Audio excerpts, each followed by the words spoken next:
Greetings and welcome again to the Gaming Codex, the show where I try to explain to you all the various terms used within gaming and the video games industry. And today's term is DirectX. And what exactly would DirectX be? Well, according to the general definition, Microsoft DirectX is a collection of application programming interfaces for handling tasks related to multimedia, especially game programming and video on Microsoft platforms. Originally, the names of these APIs began with Direct, such as Direct 3D, Direct Draw, Direct Music, Direct Play, Direct Sound, and so forth. So what we call DirectX is actually a lot of things, but what we mean usually when we refer to DirectX is Direct 3D, because that's the bit that actually handles the video game part, or the visual video game part of DirectX. It is responsible for rendering. Well, it's responsible for intermediating the rendering between the game, the driver, and the hardware. Direct 3D and everything else in DirectX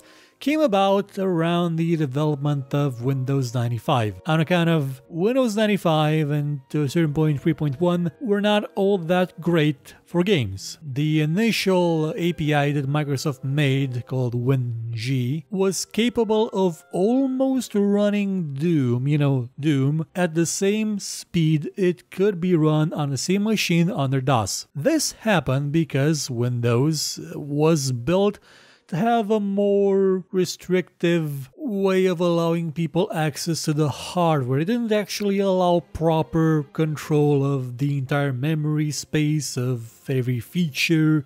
It sort of told people no, in case people tried to set the computer on fire by making a program. Not that that stopped them, but it made it a bit harder. Simply put, Microsoft had a problem. Outside of Notepad, pretty much nothing worked on Windows the way it could have worked on DOS, on account of Notepad not being affectable by pretty much anything. So they first created WinG, which didn't really perform that well, but it still needed to run Heroes 2, and then they made DirectX, which was a very large improvement in terms of actually allowing developers to access the hardware and also give them a framework in which to work in, to develop their games, to create something that can use as best as possible all the resources of... No, that's an absolute lie, you never did that. DirectX, even at its best, was still hampering performance in many ways, which is why DirectX 12 was delivered onto us with the promise that it would stop doing that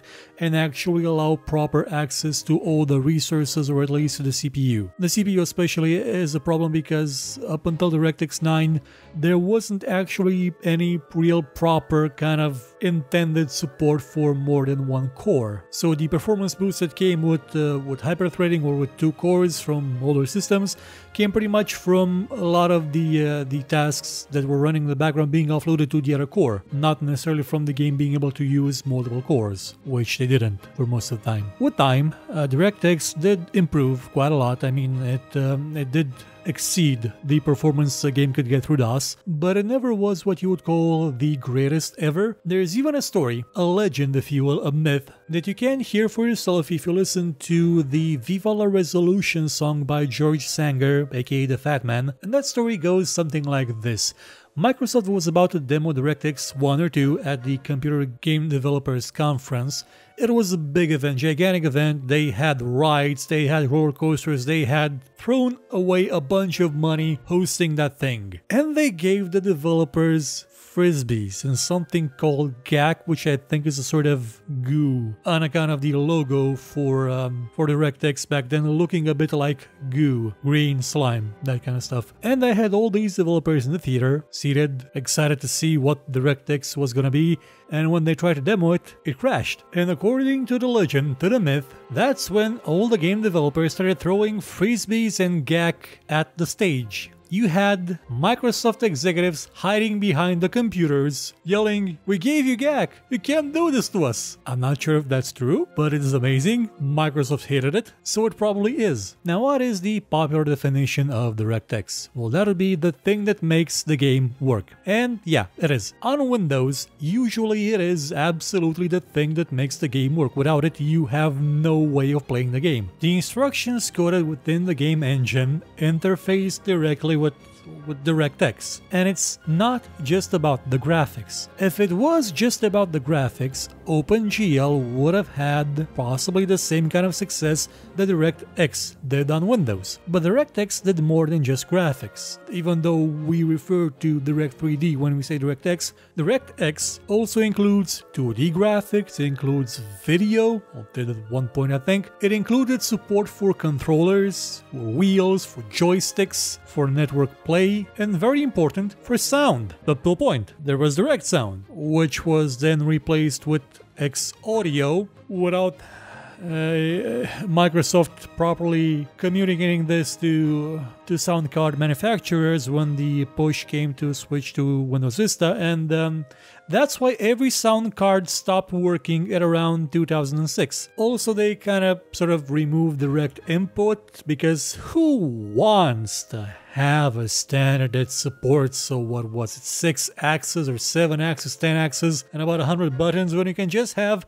X input, which supports only the Xbox controller and nothing else. In case you're wondering why every modern gamepad is a copy of the Xbox One, it's because they have no choice. There's no default support anymore for something more than that. Well, direct input is kind of, in a way, still a bit there, so it can in theory still work, but it's not really being, developed, and accuracy on the thumbsticks usually doesn't go beyond 300 and something units of measurement, whereas on X input it can go all the way up to 65,000. It's a power of 2 thing, I don't have the exact numbers. But one important thing to remember about DirectX is that just having a newer version installed on it doesn't mean that a game can use it. A game will only use the DirectX version it is coded to use. So if you have DirectX 12 installed and you're running a DirectX 11 game and you notice no performance improvement on DirectX 12, that doesn't mean DirectX 12 doesn't work. It only means that that game does not actually use DirectX 12, which is something that some people did not properly understand a while ago. Now, what would be the marketing definition of DirectX? Well, that'll be the thing we sure 100% support, adhere to. Yep, no problems here. Here's a dirty secret that you should know about. Game developers, especially in big companies, are lazy when it comes to the technical aspects of a video game. NVIDIA has horror stories, I repeat, underline, horror stories about the stuff they had to do in their own drivers to compensate for the fact that the games they were trying to make drivers for, to improve performance, didn't include things like a call for the game to draw a frame. A frame being the picture you're seeing on a screen that keeps moving. A lot of games do not actually adhere to the DirectX standard and don't work outside of a development environment, outside of a debugger, but they're shipped like that, as if, oh, we're Ubisoft, we don't care.